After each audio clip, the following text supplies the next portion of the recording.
Chester Beatty was a mining engineer and a great collector who actually assembled what was regarded as the finest private collection of its kind in the 20th century. He was born in New York in 1875. As a young man, he climbed his way up the ladder very, very quickly.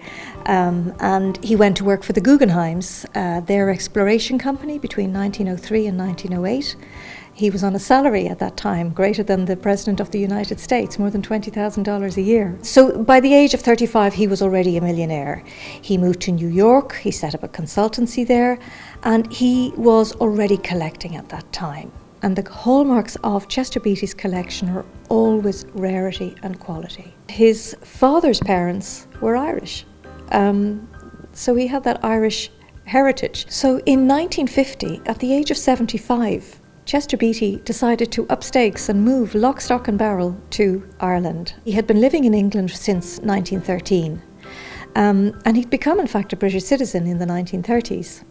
So what had changed? Well, we don't know exactly why. Probably there was a combination of reasons.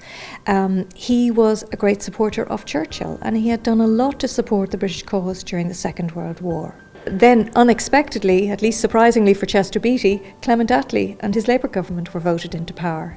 And he was not a supporter of their policies, of Labour policies.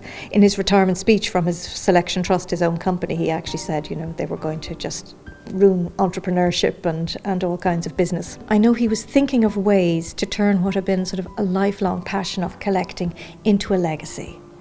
And so he built a library of his own where he knew the collection would be kept intact. So this year we're going to have a special programme of events right throughout the year, spread across the 12 months of the year.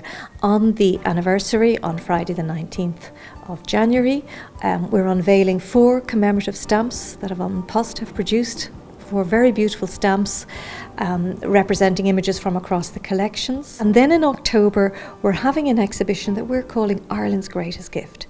So we're going to be revealing the best of the Chester Beatty collection, absolute highlights, each one of them a world treasure. As a national cultural institution, we're the only museum in Ireland with a focus on our global artistic heritage. And we all know that, great art has the power to move, and we just hope that our visitors do feel somehow a little bit emotionally moved by what they see and a little bit maybe lighter in spirit and actually leave here feeling a little better than they came through the door.